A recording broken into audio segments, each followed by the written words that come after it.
ತಮಿಳುನಾಡಿಗೆ ಈಗ 39 ಸ್ಥಾನ ಇದ್ದಾರೆ.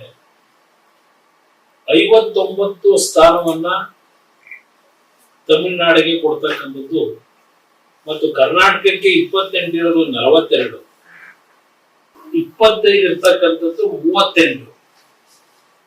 ಅಲ್ಲಿಂದ ತೆಲಂಗಾಣ 17 ಇದ್ದಿದ್ದು 26 ಸ್ಥಾನ ದೊರಕ್ತಾ ಇದೆ ಈಗಿನ ಪ್ರಕಾರ 50-50 ರೇಷಿಯೋದಲ್ಲಿ. ಉತ್ತರ ಪ್ರದೇಶದ ರಾಜ್ಯಗಳಿಗೆ ಹೋಲಿಕೆ ಮಾಡಿದಾಗ ನಮಗೆ ಬಹಳ ಕಡಿಮೆ ಆಗೋಗುತ್ತೆ ಅಂತಕ್ಕಂಥ ಹಿನ್ನೆಲೆಯಲ್ಲಿ ತಮಿಳುನಾಡು DMK ಅವರು ಏನು ಇವತ್ತು ವಿರೋಧ ಮಾಡಿದ್ದಾರೆ, ಇದು ಮುಂದಿನ ದಿನಗಳಲ್ಲಿ ನಮಗೆ ದೊರಕಿದಂತ ಈ ಒಂದು ಅವಕಾಶನ ಇವತ್ತು DMK ಇಂದ ನಮಗೆ ತೊಂದರೆ ಆಗ್ತಕ್ಕಂಥದ್ದು ನಾನು ಕಾಣ್ತಾ ಇದ್ದೀನಿ.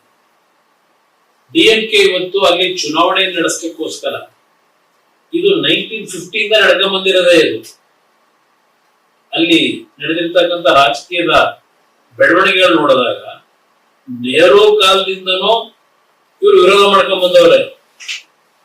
ದೇಶದ ಒಕ್ಕೂಟದ ವ್ಯವಸ್ಥೆನಲ್ಲಿ ಹಿಂದೆ ಯಾವ ತರ ನಡ್ಕೊಂಡಿದ್ದಾರೆ, ಏನೇನ್ ಕೇಳಿದ್ರು, ಬೇರೆ ದೇಶನೇ ಕೇಳಿದಂಥದ್ದು ಇದೆ, ಅವರೇ ಬರ್ಕೊಂಡವ್ರೆ ಹಲವಾರು ಪುಸ್ತಕದಲ್ಲಿ.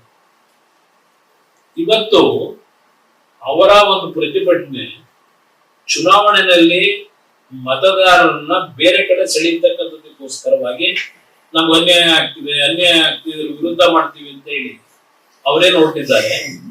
ಇದು ಎಲ್ಲೋ ಒಂದ್ ಕಡೆ ಮುಂದಿನ ದಿನಗಳಲ್ಲಿ ದಕ್ಷಿಣ ರಾಜ್ಯಗಳ ಮೇಲೆ ಎಲ್ಲೋ ಒಂದ್ ಕಡೆ ನಮ್ಗೆ ತೊಂದರೆ ಆಗ್ತಕ್ಕಂಥದ್ದು DMK ಅವರಿಂದ ಆ ವಾತಾವರಣ ನಿರ್ಮಾಣ ಆಗ್ತಿದೆ ಅಂತಕ್ಕಂಥದ್ದು ನನ್ನ ಅಭಿಪ್ರಾಯ.